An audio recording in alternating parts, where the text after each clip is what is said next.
समाज है ये जाति प्रधान समाज नहीं है। इस समाज जो जातियों की दुकानें हैं ये लोगों ने अपने स्वार्थ के लिए चला रखी हैं और जिस जाति का है उस जाति का काम छोड़ के वो सारे काम करता है। इसलिए मेरा मानना है कि हमारे यहाँ जो कर्म को प्रधान माना गया है उस पर एक ही मिसाल दी जा सकती है कि ब्राह्मण मां की पेट से नहीं पैदा होता, न क्षत्रिय होता, न वैश्य होता, न कायस्थ होता। हमारे समाज में दो बड़े ब्राह्मण नाम हैं। एक ब्राह्मण भगवान है परशुराम और दूसरे ब्राह्मण है रावण। रावण अपने कर्मों के कारण चौराहे पे जलाया जाता है और परशुराम अपने कर्मों के कारण मंदिर में पूजे जाते हैं। इसलिए कर्म को प्रधान मान करके हमको काम करना चाहिए। आज ब्राह्मण समाज के पास शास्त्र नहीं पढ़ता हो, शास्त्रों की शिक्षा नहीं देता हो, वैश्य समाज की जो काम है वो नहीं कर रहे, जो क्षत्रिय है उसकी तलवार चली गई है, जो यादव है उनकी भैंस आजम था भगा के ले गया है।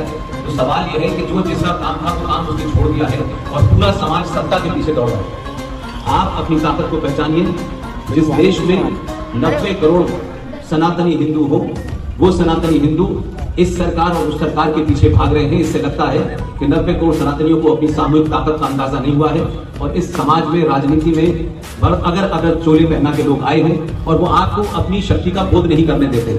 आपको 900 साल के बाद पहली बार बोध हुआ है कि आप ब्राह्मण, ठाकुर, बनिया, वैश्य, शूद्र, यादव, कायस्थ नहीं थे।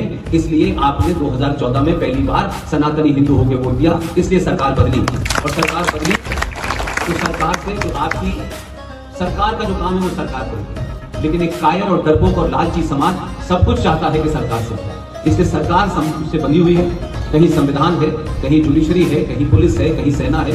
ये सब किसी न किसी नियम से बंधे हुए हैं। इसलिए देश और राष्ट्र में जमीन आसमान का फर्क होता है। आपने सरकार देश चलाने के लिए चुनी है, राष्ट्र चलाने के लिए नहीं चुनी है। राष्ट्र परमानेंट होता है, सरकार आनी जानी होती है। इसलिए राष्ट्र अगर कोई चलाता है तो वो शंकराचार्य है। इसलिए राष्ट्र जो चलता है वो मेरी आस्थाओं से, परंपराओं से, सरोकारों से चलता है। इसलिए राष्ट्र की परंपरा और सरोकारों में एक कमजोर समाज जब लालची होता है तो स्टेट यानी राज यानी देश को चलाने वाले लोग उसमें दखल देना शुरू करते हैं। इसलिए आज आप मंदिरों की मांग जब सरकार से करते हैं तो दुनिया में सबसे ज्यादा कायर कहलाते हैं। आपको अपने मंदिरों की रक्षा खुद करनी चाहिए, आपके मंदिरों का खुद निर्माण करना चाहिए। सरकार दुनिया में मंदिर नहीं बनाती है, क्योंकि हमारा समाज ये चाहता है कि मैं सिर्फ चोरी से, रिश्वत से मकान बनाऊं, गाड़ी खरीदूं और सारा काम सरकार करे। दुनिया में मैंने ऐसा समाज नहीं देखा कि 90 करोड़ होने के बावजूद भी, मेजोरिटी में होने के बावजूद भी आप जीएसटी भरते हैं, आप इनकम टैक्स भरते हैं, तब भी आप बहुमत में होने के बाद, बहुसंख्या में होने के बाद भी आप दुनिया में लाचारी के साथ सरकार से भीख मांगते हैं कि हमें समान नागरिक अधिकार चाहिए। इससे बड़ी कायरता नहीं हो सकती। इसलिए सामूहिक शक्ति का प्रदर्शन कीजिए।